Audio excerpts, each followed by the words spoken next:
عمران خان مایوسی کے عالم میں کچھ کرنے کی کوشش کر سکتے ہیں، لیکن ان کا کام تمام ہو چکا ہے۔ ملک کی سیاسی صورتحال اور عالمی منظرنامے کو دیکھیں تو ان کے پاس واپس آنے کی بھی کوئی امید دکھائی نہیں دیتی۔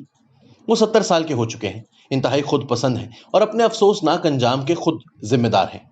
بہت سے لوگ نہیں جانتے، لیکن ان کو بنانے اور اب مٹانے والی پاکستان کی اسٹیبلشمنٹ ہی ہے۔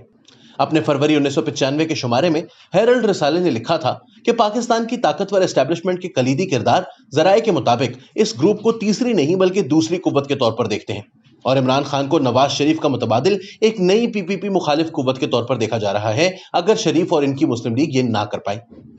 یہ مضمون 1995 میں شائع ہوا تھا۔ سابق آئی ایس آئی سربراہ حمید گل عمران خان کے ابتدائی پشت پناہوں میں سے تھے۔ پھر ان کے آپس میں اختلافات ہو گئے، لیکن پروجیکٹ عمران خان اس وقت مشکل کا شکار ہو گیا جب 1999 میں مشرف نے اقتدار پر قبضہ کیا۔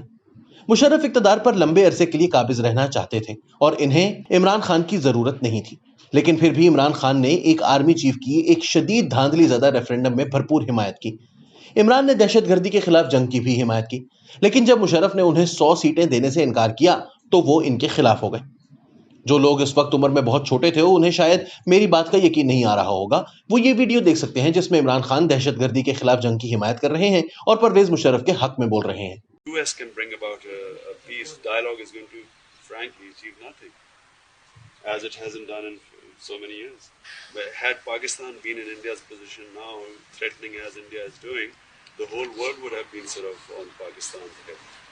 Given the circumstances that Pakistan faces today, bearing in mind how the world opinion has changed since September 11, and then given the way India has exploited the events of December 13 against Pakistan, I do not think that the president had much choice.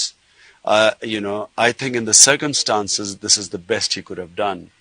2002 کے انتخابات کے بعد عمران خان مشرف کی حمایت نہ ملنے پر سیاسی طور پر غیر اہم ہو چکے تھے، کیونکہ بے نظیر بھٹو کی پیپلز پارٹی نے سب سے زیادہ ووٹ لیے تھے، وہ نشستیں نہیں، اور مشرف نے اپنی تمام تر توجہ پی پی پی کے کچھ ارکان کو دھونس اور بلیک میل کے ذریعے اپنے ساتھ ملانے پر مرکوز کر لی تھی۔ عمران خان صرف ایک سیٹ جیت سکے۔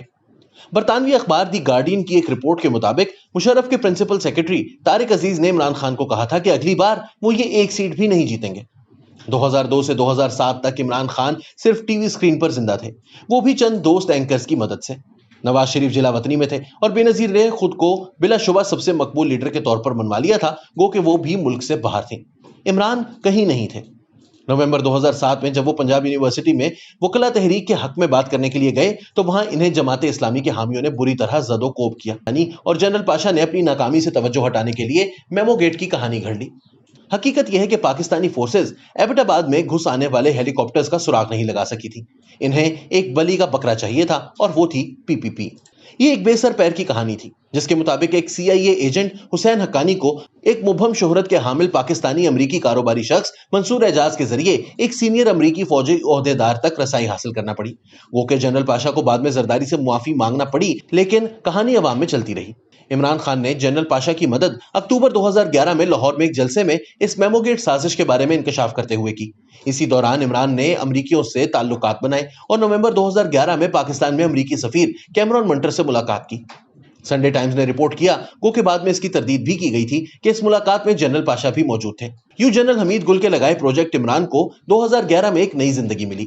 جولائی 2012 میں عمران خان کے قریبی دوست نعیم الحق نے مجھے پی ٹی آئی میں شمولیت کی دعوت دی اور یہ راز بتایا کہ اپریل 2012 میں جنرل پاشا نے عمران خان کے ساتھ ایک طویل ملاقات کی تھی اور انہیں اپنی مکمل حمایت کا یقین دلایا تھا۔ 2013 کے انتخابات میں نواز شریف نے 125 نشستیں حاصل کی، پی پی پی نے 31 اور پی ٹی آئی نے 27۔ اگرچہ پی ٹی آئی کو پی ایم ایل این کے مقابلے میں محض آدھے ووٹ ملے تھے، عمران خان نے دعویٰ کیا کہ الیکشن چوری کیا گیا ہے۔ انہوں نے مبینہ دھاندلی کے خلاف ایک مہم شروع کی اور دعویٰ کیا کہ پنجاب کے نگران وزیر اعلیٰ نجم سیٹھی نے نواز شریف کو فون کال کر کے یقین دلایا تھا کہ 35 پنکچر لگا دیے ہیں۔ اس فون کال کے بارے میں اطلاع پی ٹی آئی چیئرمین کے چیف آف سٹاف نعیم الحق کی 2014 کی ایک ٹویٹ کے مطابق ایک بڑی مغربی طاقت کے سفیر کی جانب سے آئی تھی۔ دھاندلی کے یہ الزامات بالکل لغو تھے۔ چند سالوں بعد یہ 35 پنکچر والی کہانی ثابت ہوا کہ خود سے گھڑی گئی تھی۔ 2021 میں اس کہانی کو پھیلانے والے اینکر ڈاکٹر شاہد مسعود نے نجم سیٹھی سے آن ایئر معافی مانگی۔ لیکن 2014 میں عمران خان نے اس جھوٹ کو پوری طرح استعمال کرتے ہوئے اپنے حامیوں کو اسلام آباد میں ایک دھرنے کے لیے منظم کیا اور ان کی معاونت اسٹیبلشمنٹ کے ایک پرانے ہرکارے طاہر القادری کر رہے تھے، جو ہر تھوڑے عرصے کے بعد پاکستانی سیاست میں در آتے اور پھر واپس اپنی مستقل رہائش گاہ کینیڈا چلے جاتے۔ اس دھرنے کے پیچھے مبینہ طور پر اس وقت کی ISI چیف جنرل ظہیر الاسلام کا ہاتھ تھا۔ نواز شریف نے خود بھی بعد میں الزام لگایا کہ ظہیر الاسلام نے انہیں استعفیٰ دینے کو کہا تھا۔ ظہیر نے اس کی تردید کی۔ یہ بھی کہا جاتا ہے کہ عمران نے خود اس وقت کے army chief general Raheel Sharif سے بھی ملاقات کی تھی۔ ایک واقف حال کے مطابق جب عمران خان نے راحیل شریف سے ملاقات کی تو انہوں نے اپنی شہادت کی انگلی اٹھا کر کہا کہ دیکھو راحیل شریف، لوگ میرے ساتھ ہیں اور وہ تبدیلی چاہتے ہیں۔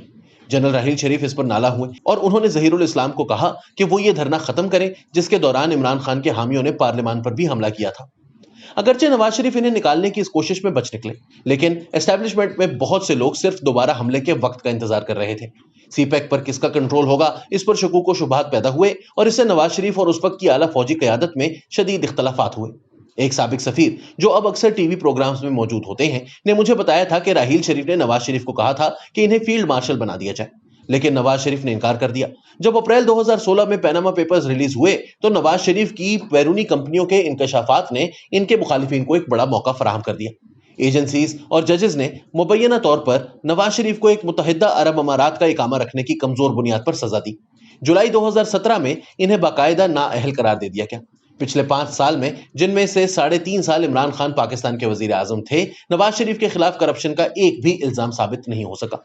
نواز شریف کی نااہلی اور PMLN کے لیے پیدا ہوئی مشکل نے عمران خان کے لیے راستہ صاف کر دیا۔ چیف جسٹس ثاقب نثار نے اپنے عہدے کے تقاضوں کا رتی برابر بھی احساس نہ کیا۔ جولائی 2018 میں انہوں نے الیکشن مہم کے دوران شیخ رشید کے حلقے کا دورہ کیا اور ایک اسپتال کا افتتاح کیا۔ شیخ رشید PTI کے ایک حلیف تھے اور بعد میں عمران خان کی کابینہ میں وزیر بنے۔ شیخ رشید نے جنرل ضیاء کے بعد سے ہر فوجی عامر کا ساتھ دیا ہے اور ان پر الزام ہے کہ 1970 کی دہائی میں اپنے کالج کے دنوں سے ایجنسیز کے پیرول پر ہیں۔ جہانگیر ترین نے عمران خان کی الیکشن مہم میں کلیدی کردار ادا کیا۔ وہ ایک سابق ISI سربراہ اختر عبد الرحمان کے رشتہ دار اور شوگر مل سمیت ایک بڑے کاروبار کے مالک ہیں۔ جہانگیر ترین ان لوٹوں کو عمران خان کی پارٹی میں لانے میں پیش تھے جو صحیح اشارے ملنے پر بار بار پارٹیاں تبدیل کرتے ہیں۔ یوں اسٹیبلشمنٹ، ججز اور مشہور لوٹوں کے ایک طاقتور اتحاد نے عمران خان کو اقتدار دلوایا۔ اس کے باوجود وہ اکثریت حاصل نہیں کر سکے۔ PTI صرف 31% ووٹ لے سکی اور پارلیمنٹ میں 149 نشستیں۔ اسٹیبلشمنٹ کی مدد سے ہی وہ حکومت بنانے میں کامیاب ہوئے جب MQM جیسی جماعتوں سے زبردستی ان کی حمایت کروائی گئی۔ فردوس شمیم کراچی سے PTI کے رکن قومی اسمبلی ہیں۔ انہوں نے مجھے بتایا تھا کہ ایک فوجی افسر نے انہیں کہا تھا کہ کراچی سے PTI ان کی سوچ سے زیادہ سیٹیں جیتے گی۔ فردوس نے ان سے درخواست کی کہ ضرورت سے زیادہ مہربان نہ ہو۔ عمران خان اسٹیبلشمنٹ اور میڈیا کی مکمل حمایت سے حکومت میں آئے۔ میڈیا میں جو ان کی دی ہوئی لائن پر نہیں چلتا تھا، اسے ایجنسیز کا قہر برداشت کرنا پڑتا۔ چوٹی کے صحافیوں اور عالمی اداروں نے ان کے دور کو میڈیا کی آزادی کے حوالے سے جنرل مشرف کے دور سے بھی بدتر قرار دیا۔ لیکن اسٹیبلشمنٹ کی اس قدر حمایت کے باوجود ہوا کیا؟ اسٹیبلشمنٹ کو پہلا مسئلہ تب ہوا جب عمران خان اور ان کے وزیر خزانہ نے معیشت چلانے میں اپنی ناتجربہ کاری اور نااہلی ظاہر کی۔ انہوں نے بڑھتے ہوئے کرنٹ اکاؤنٹ خسارے کو ایک بڑے بیرونی قرض کے بحران میں تبدیل کر دیا۔ عمران خان کو کہا گیا کہ وہ اسد عمر کو فارغ کر کے تجربہ کار معیشت دان حفیظ شیخ کو وزیر خزانہ لگائیں۔ وقت کا ستم دیکھیے کہ حفیظ شیخ اس سے قبل زرداری حکومت میں اسی عہدے پر کام کر چکے تھے۔ دوسری طرف تشویش اس وقت پیدا ہوئی جب انہوں نے ملائیشیا میں اسلامی ممالک کے اجلاس میں شرکت کا وعدہ کر لیا اور پھر سعودی عرب کی ناراضگی کے ڈر سے اس وعدے پر یو ٹرن لیا۔ یہ ایک بڑی غلطی تھی کیونکہ سعودیوں نے پاکستان کو ماضی میں متعدد مرتبہ مشکل وقت میں بھاری رقوم فراہم کی تھی۔ بہت سے سینئر عہدیداروں نے انہیں ایک بے سمت میزائل کے طور پر دیکھنا شروع کر دیا۔ ایک سابق کور کمانڈر نے مجھے کہا کہ ہمیں اب دیکھنا ہوگا کہ یہ سب کہاں جا رہا ہے اور ہمیں عمران خان کا کیا کرنا ہے۔ انہی صاحب نے مجھے پھر کہا کہ PPP خواہ ہمیں کتنی ہی بری لگتی ہو، حقیقت یہی ہے کہ یہ پاکستان کی سب سے منظم اور حقیقی سیاسی جماعت ہے۔ میں مسکرا دیا۔ تاہم عمران خان سمجھتے تھے کہ وہ ناگزیر ہیں اور اسٹیبلشمنٹ کے پاس کوئی متبادل نہیں۔ انہوں نے مبینہ طور پر گورنر ہاؤس لاہور میں جنرل باجوہ کی مدت ملازمت ختم ہونے سے پہلے ہی انہیں برطرف کرنے کے بارے میں کچھ بات کی اور اصرار کیا کہ کیوں نہیں۔ شاید یہی اونٹ کی کمر پر آخری تنکا ثابت ہوا۔